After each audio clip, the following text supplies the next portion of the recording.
Hello students of class 6th B, this is your biology classes and today's topic is about the fruit.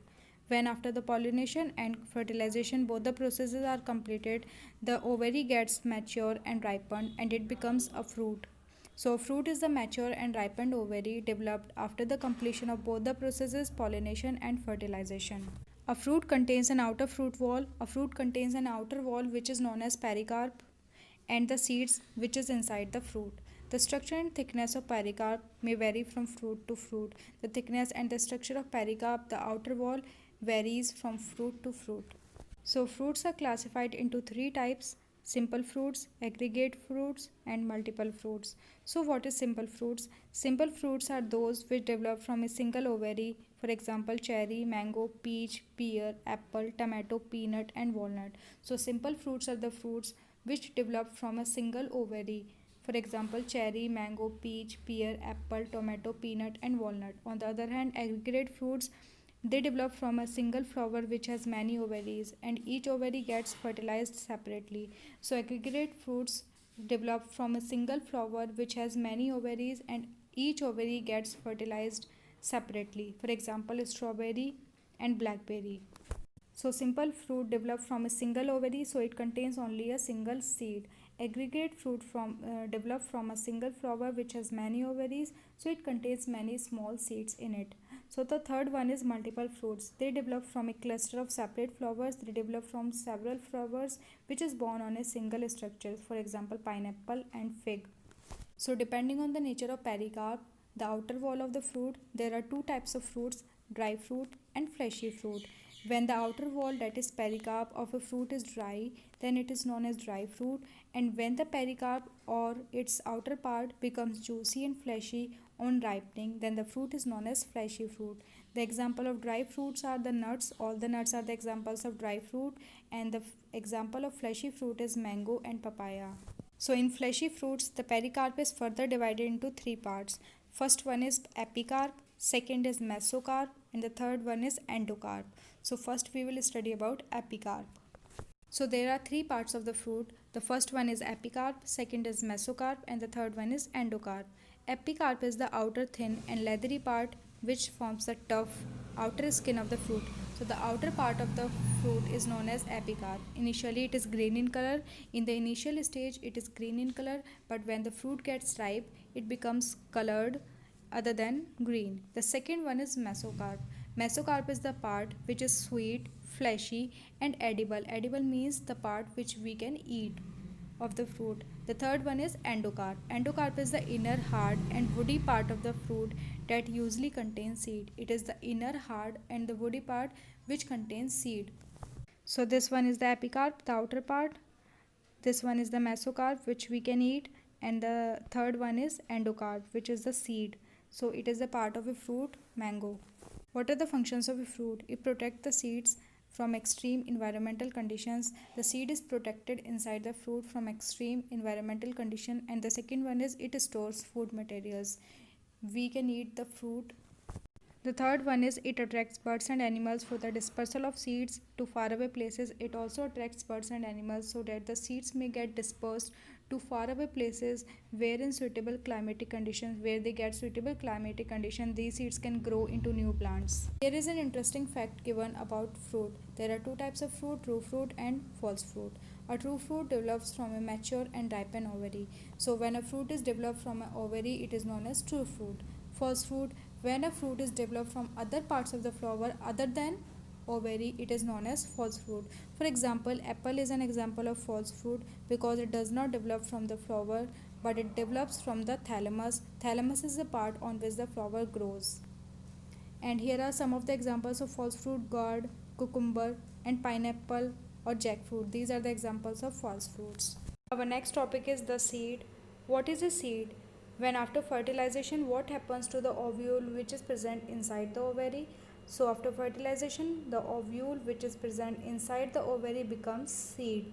So a seed has an outer protective cover which is known as seed coat, and there is a small scar on the seed coat which is known as hilum. So at this point, it is a point where the seed breaks from the stalk. At that pointed end, where there is a pointed end, there is a microphyll situated which is very close to hilum. So the micropyle is the point through which the pollen tube had entered into the ovule. So when we will remove the seed coat, the outer protective layer, there is a fleshy part which is known as cotyledons. So these are very important. So cotyledon store food for the baby plant, and therefore that part is known as embryo. So embryo has two important parts. The first one is radicle and the second one is plumule.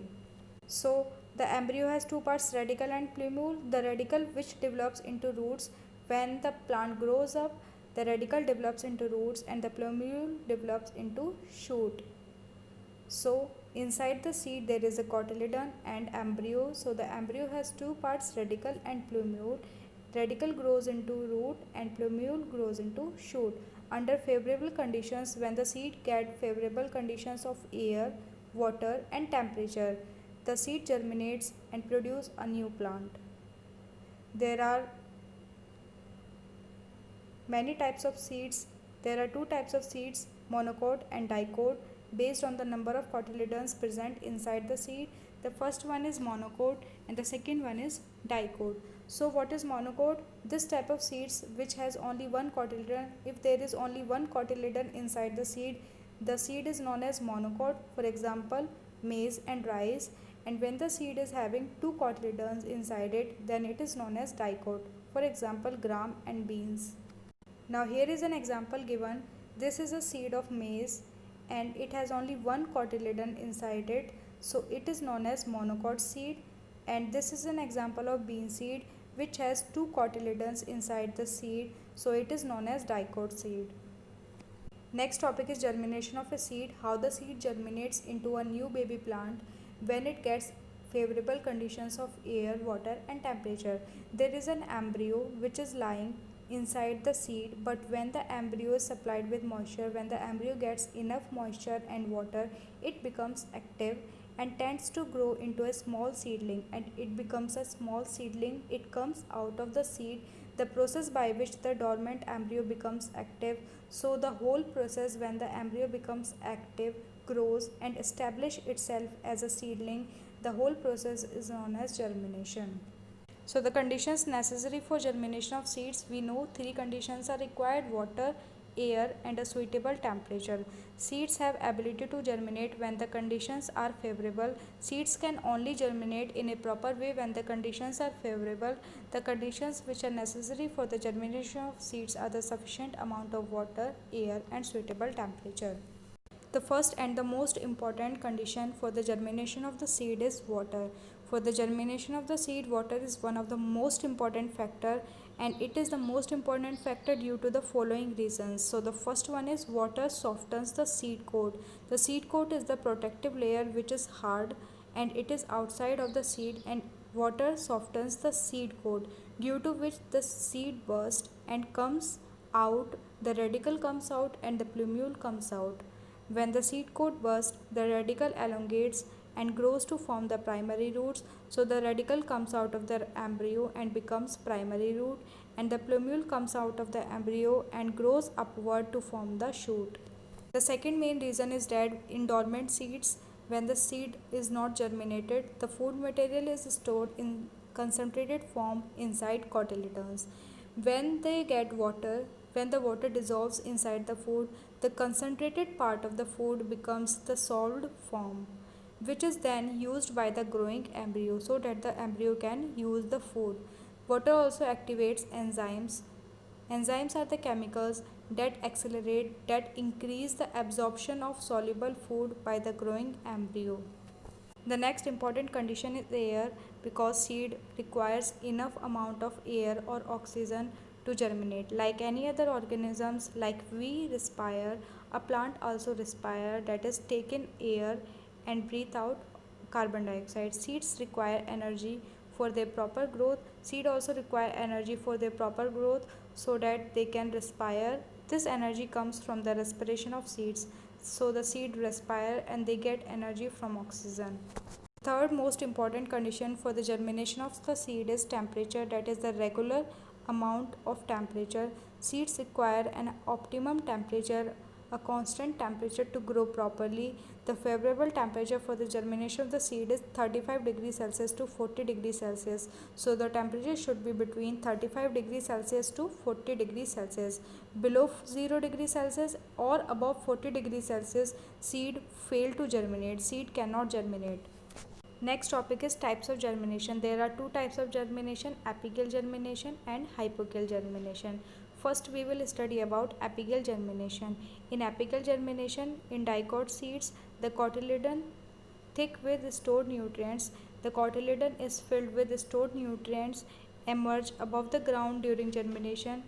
It emerges above the ground when the seed germinates and then transport the stored nutrient to the developing seedling, and the cotyledon transport the stored nutrient inside it to the developed or the developing seedling. So this type of germination is known as apical germination. For example, the bean, cotton, papaya and castor are the examples that show apical germination. In apical germination, the cotyledon is the part which grows up above the ground during germination to transport the stored nutrients to the developing seedling. And the most important point is apical germination only occur in dicot seeds because it contains two cotyledons. So the next type of germination is hypogeal germination. In this type of germination, it happens in monocot seeds because it contains only one cotyledon. In this type of germination, the cotyledons remains below the ground and transport the nutrients to the developing seedling. So this type of germination is known as hypogeal germination. So the examples are maize, groundnut and mango. These are the examples of hypogeal germination. In this type of germination, the cotyledon does not raise above the ground, but it remains below the ground and transport the nutrients to the developing seedling. So here are two diagrams. The first one shows the apical germination. In this type of germination, here is the cotyledon which raise above the ground and it transport the nutrients to the seedling. And in this type of hypogeal germination, the cotyledon remains under the ground and transport the nutrients to the seedling. So this is apical germination and this is hypogeal germination. This is the seed of bean and it is maize seed which shows hypogeal and it shows apigeal.